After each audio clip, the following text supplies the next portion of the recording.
Iran Israel యుద్ధం కారణంగా భారతదేశంలో సిఎన్జి గ్యాస్ కొరత ఏర్పడింది. దీంతో వాహనదారులు పెట్రోల్ బంకుల దగ్గర కిలోమీటర్ల మేర బారులు తీరారు. 10 నుంచి 15 నిమిషాల పట్టే గ్యాస్ సిలిండర్ ఇప్పుడు గంట నుంచి 4 గంటల వరకు గ్యాస్ కొరత ఏర్పడుతూ వస్తోంది. దీంతో ఆటో డ్రైవర్లు, ఇతర వాహనదారులు తీవ్ర ఇబ్బందులు ఎదుర్కొంటున్నారు. దీనికి సంబంధించి మరింత సమాచారం మా ప్రతినిధి ప్రియాంక అందిస్తారు.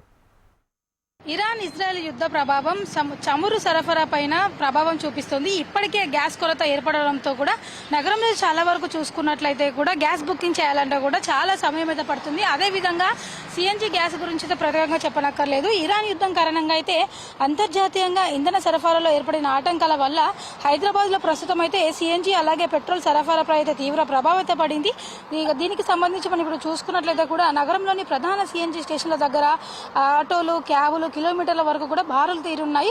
సాధారణంగా 10 నుంచి 15 నిమిషాలు పూర్తయ్యే ఫిల్లింగ్ కోసం డ్రైవర్లు ఇప్పుడు 2 నుంచి 4 గంటల వరకు కూడా వేచి చూడాల్సిన పరిస్థితి అయితే మనకు కనిపిస్తుంది. పెట్రోల్ బంకుల్లో చాలా వరకు అయితే రద్దీ కొనసాగుతుంది.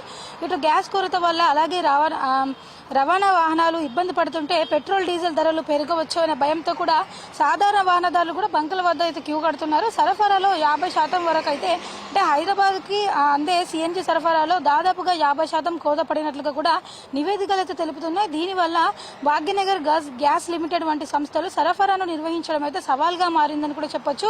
అయితే దీని అంతటికీ కూడా ప్రధాన కారణంగా కూడా హర్ముజ్ జలసంధి కూడా చెప్పొచ్చు. ప్రపంచ చమురు అలాగే సహజ వాయువు రవాణాలో కీలకమైన ఈ మార్గం అయితే యుద్ధం కారణంగా పాక్షికంగా మూతపడడంతో భారత్ కు వచ్చే దిగుమతులు కూడా నిలిచిపోయాయి. అదేవిధంగా చూసుకున్నట్లయితే కూడా గృహ వినియోగంలో ఎల్పీజీ గ్యాస్ కొరత ఏర్పడడంతో కూడా చాలా మంది ఆటో డ్రైవర్లు సిఎన్జి వైపు అయితే మళ్లడం జరిగింది. దీనివల్ల సిఎన్జిపై అదనపు భారం అయితే పడుతుంది. అలాగే చూసుకున్నట్లయితే కూడా రాబోయే రోజుల్లో ఇంధనం అసలు దొరికిద్దో లేదో అన్న భయంతో కూడా కొందరైతే నిల్వ చేసేందుకు కూడా ప్రయత్నిస్తున్న వల్ల కూడా బంకుల వద్ద అయితే రద్దీ అయితే మనకు కనిపిస్తుంది.